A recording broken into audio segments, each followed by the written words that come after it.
2020 c'est fini. Wouh! Ça veut rien dire. On va tourner la page de 2020 avec justement des pages, des livres, wouh!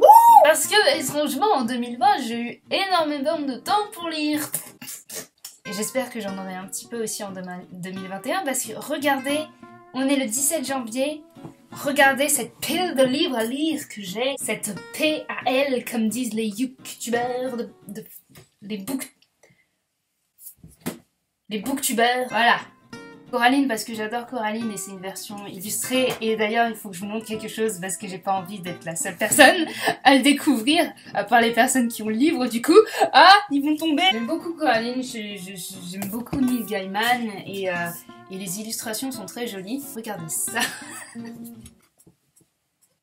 Ah, c'est horrible, c'est malaisant au possible. Ah, donc c'est illustré par Aurélie Néret. Ensuite la communauté des esprits parce que Philippe Pullman, à la croisée des mondes, tout ça. Avec Bardugo, pour une raison que je vous expliquerai tout à l'heure. Aux rêves, j'ai essayé Twisted Tales et je voulais Cendrillon parce qu'elle a l'air ultra badass dans ce bouquin. J'ai presque fini. Hein. Franchement, il y a des Twisted Tales qui sont pas mal, mais je vous en parlerai aussi après. Le château de Hurle, qui est donc le livre qui a inspiré Hayao Miyazaki pour faire le château ambulant. J'ai acheté le tome 2 pour Shopee et donc du coup, je me suis offert le tome 1. Les travaux d'Apollon, la dernière épreuve.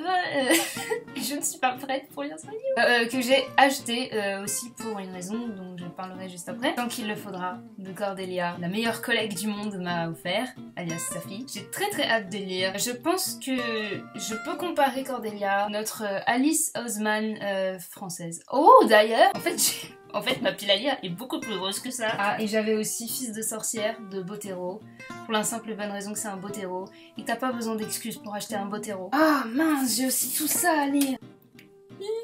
J'ai très peur parce que ça me fait encore une fois tourner la page de Steven Universe et mentalement c'est ultra difficile. The Burning World, c'est la suite de Warm Bodies. Je sais pas si vous avez lu le livre ou vu le film. Moi j'ai juste vu le film Warm Bodies où une fille tombe amoureuse d'un zombie et franchement quand j'ai vu le pitch, je me suis dit ça a l'air débile. Le film est marrant, le film est très stylé. Quand j'ai lu le résumé du tome 2, qui n'a jamais été traduit en français, c'était assez intense. Le zombie du coup réapprend à vivre et c'est littéralement, il se compare à un nouveau-né qui doit réapprendre à marcher, à parler, à aimer, à ressentir, etc. Et à côté de ça, t'as les humains qui se battent entre eux parce que finalement, est-ce que ce sont les zombies la plus grosse menace de l'humanité? Et c'est écrit d'une telle façon, j'ai été mais soufflée, c'est vraiment bien. Si vous arrivez à lire en anglais, je vous conseille, je l'ai pas encore fini, j'en suis qu'à là, mais la façon dont le zombie parle de Julie et tout, enfin,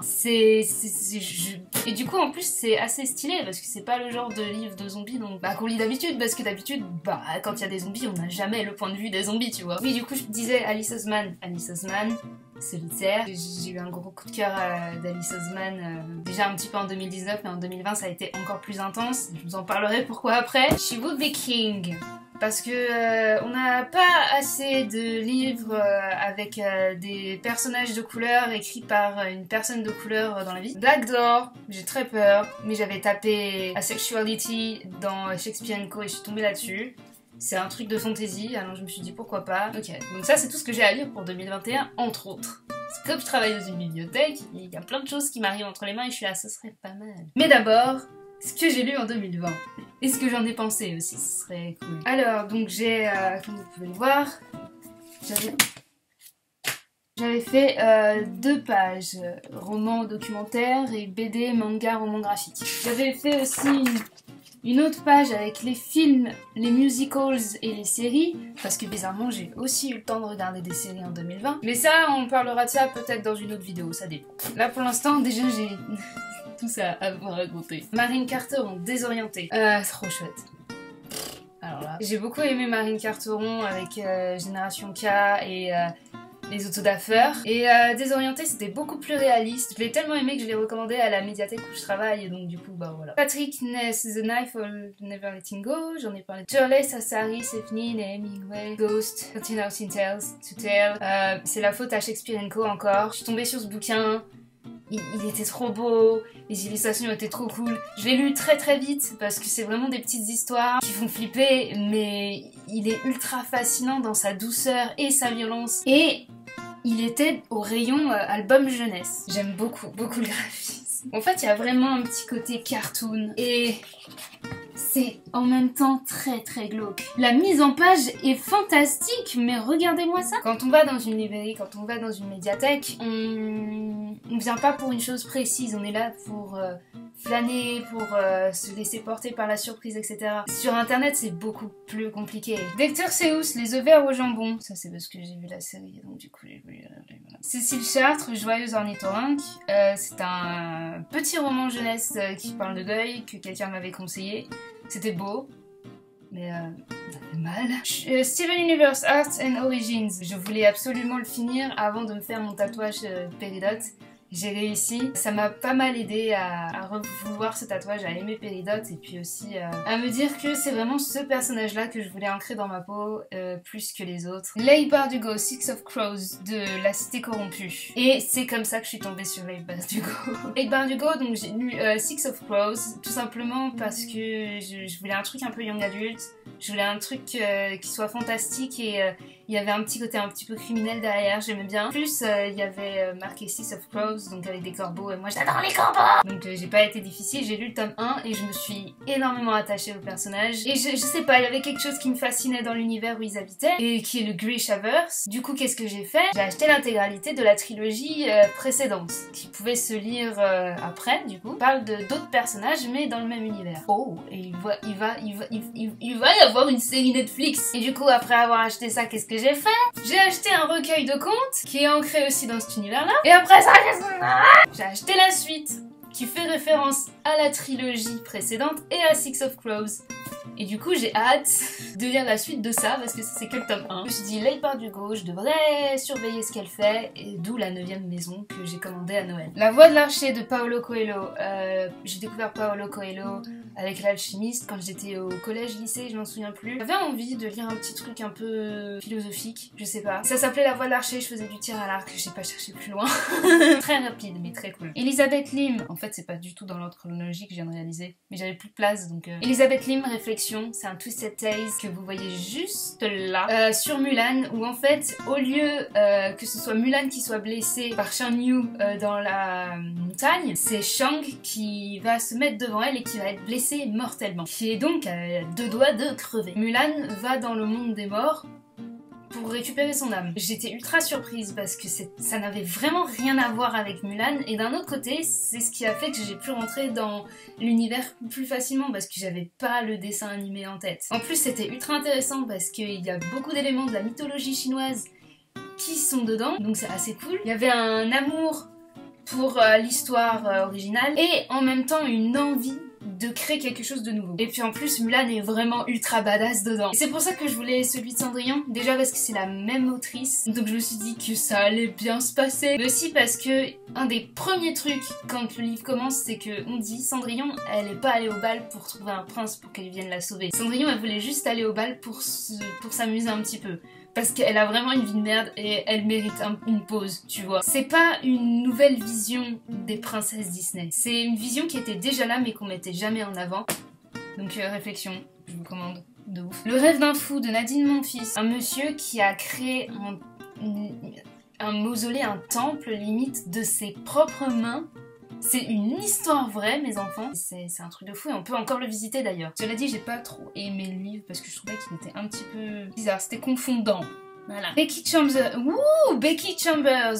Apprendre si par bonheur. De la science-fiction. Avec des personnages trans et asexuels, aromantiques et polyamoureux. Et de la science-fiction positive. C'est-à-dire que ils vont pas dans l'espace pour aller se battre contre des extraterrestres. C'est l'histoire de 4 astronautes qui voyagent dans l'espace pour essayer de découvrir le secret de la vie en allant dans des planètes et en essayant de trouver la vie et comment la vie a-t-elle pu apparaître là, et c'est genre ultra intéressant. Les personnages sont trop cool parce que parce que voilà. La fin est un peu douce amère, mais franchement vraiment bien. Très court, mais vraiment bien. Je le conseille aux fans de SF. La pyramide des besoins humains de Caroline Solé, c'était dur. C'était dur, c'est l'histoire d'un... Oh oui, ça y est, je me souviens, c'est l'histoire d'un jeune homme qui est... Jeune homme, c'est même un ado, sans abri, et qui décide de participer sur internet à un concours où on doit prendre des photos de sa vie en fait, mettre un petit texte et tout ça. Et du coup, lui, il partage sa vie et en fait, tu gagnes selon si t'as le plus de likes. Et lui, il se dit, ok, c'est cool, tout le monde me connaît, mais au final, qu'est-ce que ça change à ma vie, quoi. C'est ultra intéressant. Je vous conseille aussi celui. Naomi Novik, déracinée. Naomi Novik, donc que ma collègue Safi m'a conseillé fortement et que je remercie d'ailleurs parce que c'était une très très bonne découverte. Elle est notamment connue parce qu'elle a aidé à créer AO3, Archive on Your Own. Rien que ça. Elle a écrit Déracinée, elle a écrit La fileuse d'argent que je viens de terminer. En vrai, si vous aimez Leigh Bardugo, vous allez adorer Naomi Novik. C'est juste... Et puis j'aime beaucoup le rythme de ces histoires, c'est incroyable. Je veux dire, ça commence dès la première page, et après tu t'arrêtes pas. Déracinée, c'était fantastique. La fileuse d'argent, bon, c'est 2021, mais je l'avais commencé en 2020, donc j'ai le droit d'en parler. Ce que j'ai trouvé fantastique avec la fileuse d'argent, c'est qu'elle arrive à changer de point de vue de personnage. Et d'ailleurs, que des personnages féminins principaux, badass aussi. Elle écrit tellement bien qu'on sait tout de suite qui est-ce qui parle en fait. Et rien que ça vaut le coup de chapeau quoi, c'est incroyable. Sébastien de Castel, l'anti-magicien. Ah oui, j'ai lu que les 2 premiers tomes. Il y en a 6. Ils sont épais comme ça, je peux pas vous dire tout ce qui se passe. Mais l'anti-magicien c'est vachement cool, c'est une saga à suivre je pense. Les nobles, ils ont un pouvoir. Normalement, c'est assez compliqué là, je me souviens pas trop, c'était vraiment au début de l'année que je l'ai lu. Il y a un souci avec ses pouvoirs et il se retrouve banni par son peuple et... Bah c'est chaud patate quoi. Owen Colfer, rap, donc Owen Colfer qui est aussi l'auteur d'Artemis Fowl, donc j'ai déjà parlé dans une vidéo parce qu'il y a le film qui est sorti, donc Warp, 1, 2, 3... où il y a voyage dans le temps, et voyage dans le temps c'est tellement complexe.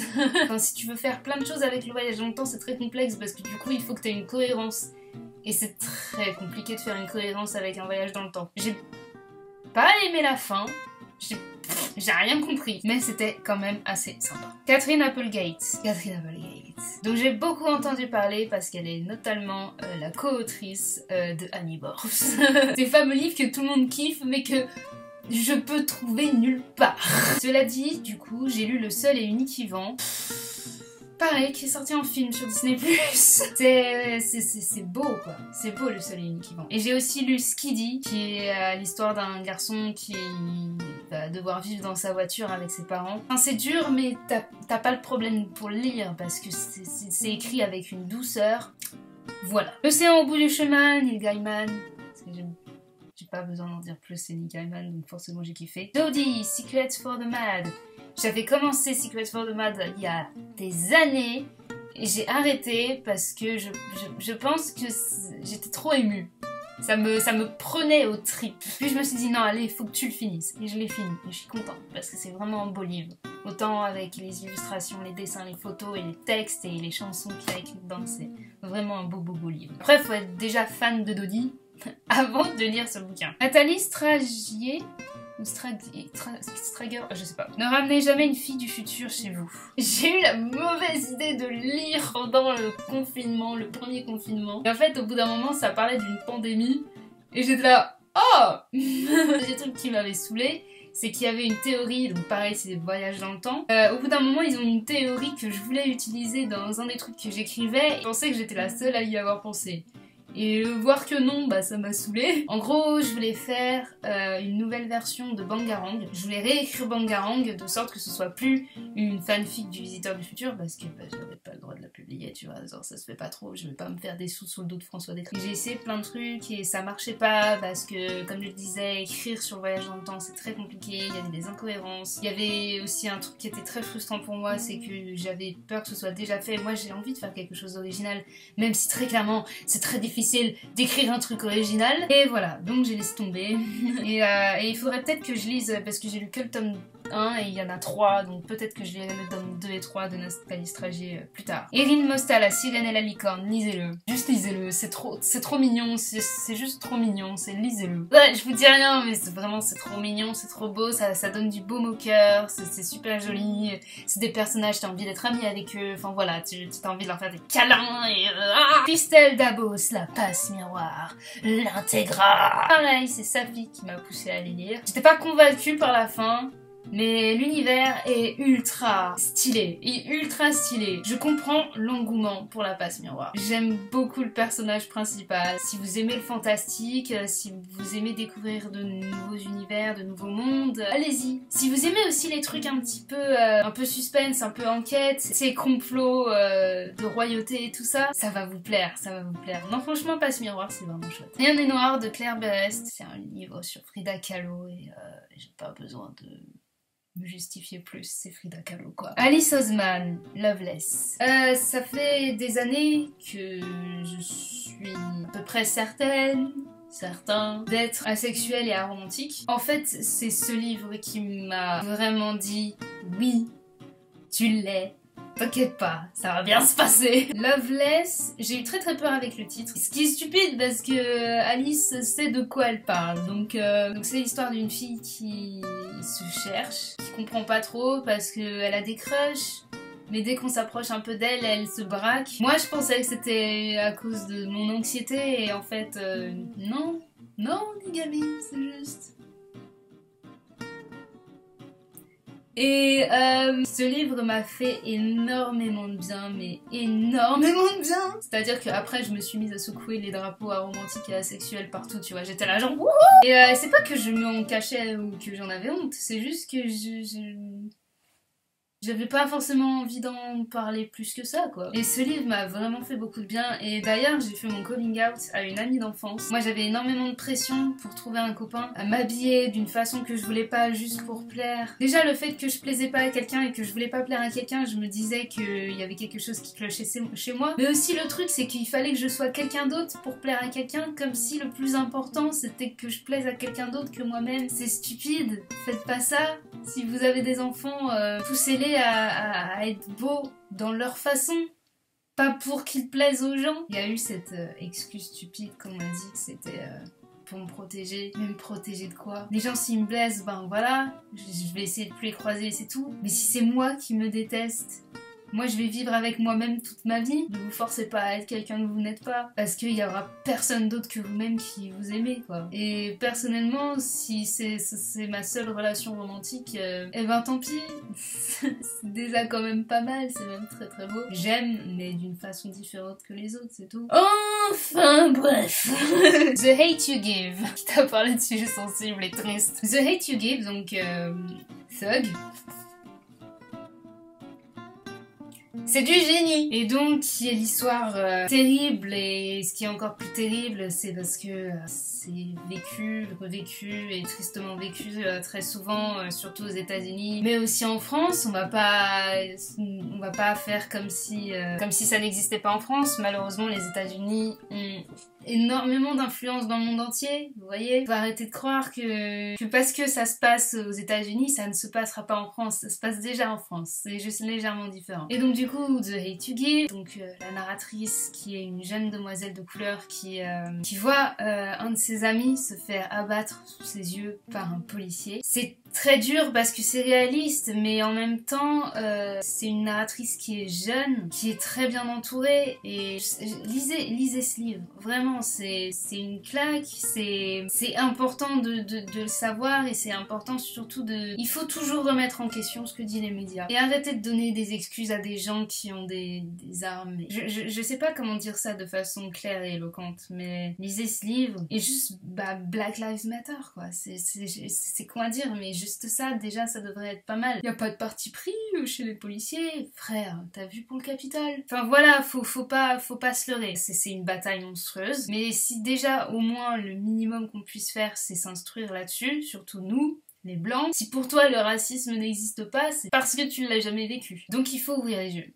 C'est tout. Et ça, c'est un petit début, parce que pour les âmes sensibles, on va dire, c'est un roman jeunesse, il faut commencer déjà. Voilà, c'est très très triste. On va continuer dans la douceur. Les Hauts du Hurlevent de Emily Bronte. C'est Alexandra qui m'a poussée à le lire. Ça m'a saoulée. J'ai aimé aucun personnage, mais je l'ai lu jusqu'au bout. Et je pourrais dire que en 2020, j'ai lu un classique. Mais j'ai pas aimé.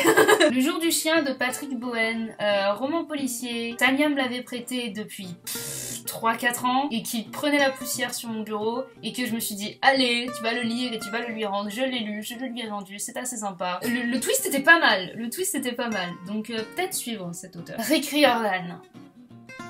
Les Héros de l'Olympe. 2, 3, 4, 5, Kane Chronicles. 1, 2, 3, Apollon. 1, 2 et 3. Sauf que moi j'ai pas envie d'acheter toute la saga. Donc du coup je les empruntais à une médiathèque, sauf qu'ils sortaient très vite.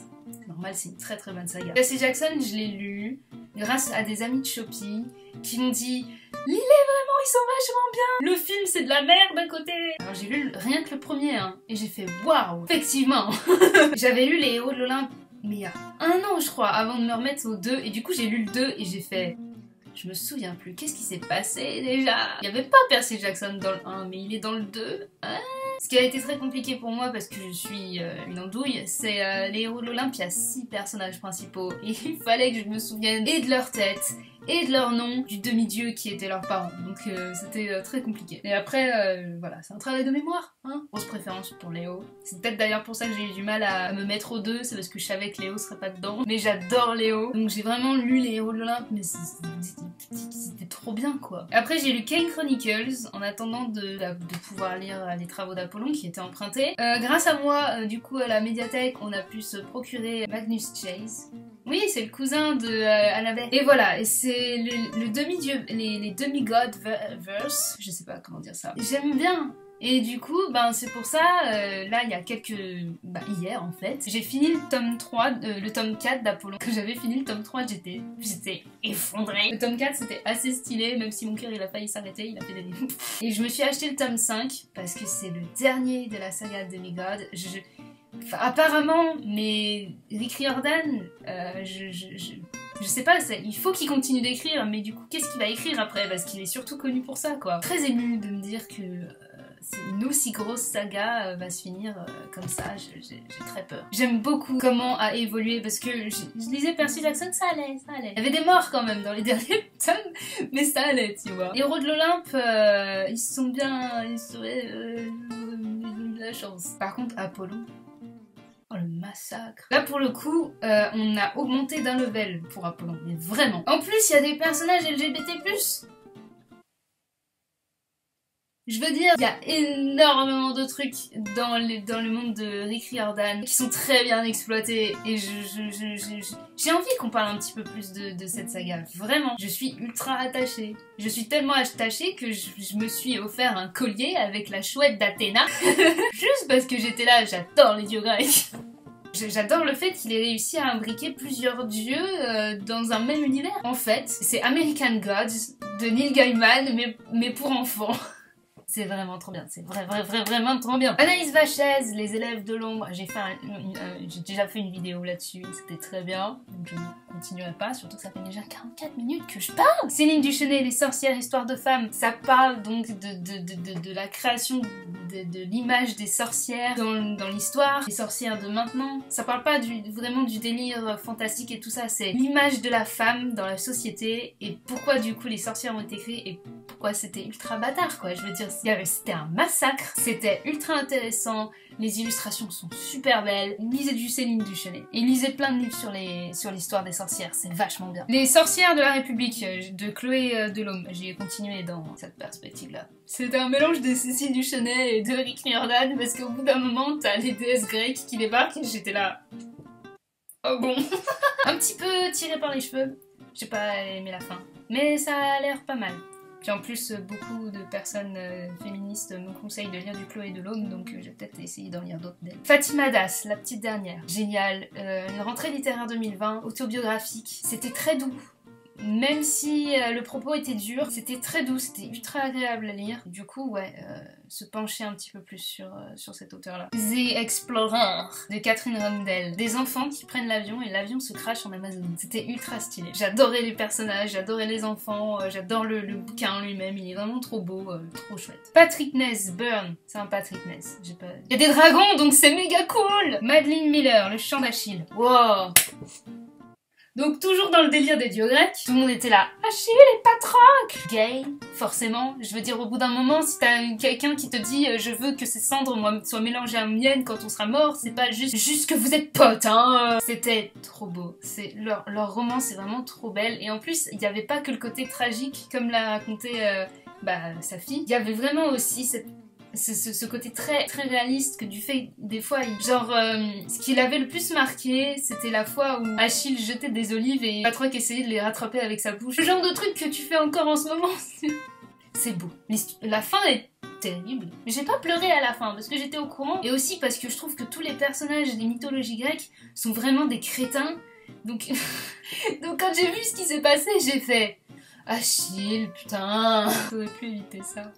Bref, mais c'était vraiment très beau, donc Madeline Miller à suivre. Il faut que je lise sur ça. Et c'est comme ça que j'ai découvert que Achille, truc vraiment moche quoi, c'est Achilles en anglais, Patroclus. En fait, tous les trucs en Z, comme le dit le bouc là dans Hercule, en anglais c'est Zeus, ce qui est quand même beaucoup plus joli. Et moi, ce qui m'avait le plus fumé, c'est que des fois je voyais des tags Odysseus. Et j'ai fait mais pourquoi il parle de l'Odyssée, c'est le chant d'Achille. Et c'est après que j'ai percuté Odysseus, c'est le nom en anglais de Ulysse. Pourquoi? Mais c'est vrai que maintenant que t'y penses, pourquoi nous on a traduit l'Odyssée par le voyage d'Ulysse? Pourquoi on a traduit Odyssée? Pourquoi? J'ai pas compris. L'Odyssée d'Ulysse c'est The Odyssey of Odysseus. Je comprends pas. Expliquez-moi si vous connaissez le rapport traduction grec, latin, anglais, français, expliquez-moi parce que j'ai pas compris.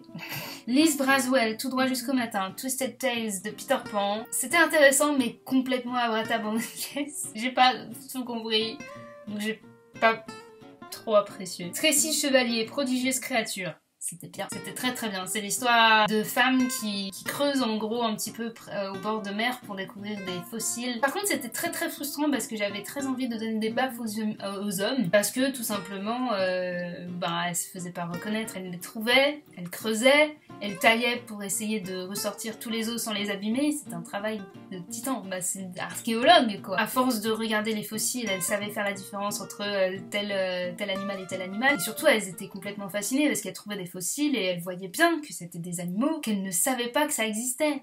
Elles ont trouvé des fossiles de dinosaures. C'est quand même... Voilà. Et elles étaient jamais renommées. Donc c'était ça qui faisait que j'étais un petit peu énervée quand je lisais ce bouquin. Parce que c'était une histoire vraie en plus. Mais c'est cool. Mais c'était très très cool. C'était ultra intéressant. Enfin, last but not least, Pullman, Serpentine. Livre très très court de ce qui se passe entre la croisée des mondes et justement Commonwealth. J'ai très très peur aussi de commencer parce qu'en fait c'est 7 ans après la croisée des mondes, donc on va voir Lyra grande. Et j'ai lu la première page et j'ai vu que Lyra et Pam s'entendaient plus trop et j'ai très très mal au cœur. Déjà parce que Pam je l'adore et ensuite parce que je trouve ça très malsain de ne pas t'entendre avec ton démon qui est quand même littéralement une partie de ton âme. Je veux dire, c'est un mal-être quoi, ça souligne un mal-être et j'ai très mal et j'ai très peur pour lire. Voilà, et je réalise que j'ai parlé beaucoup trop et que j'ai même pas pu parler des BD et des mangas. Donc peut-être que je ferai une autre vidéo sur les BD et les mangas et on verra après. Allez, salut!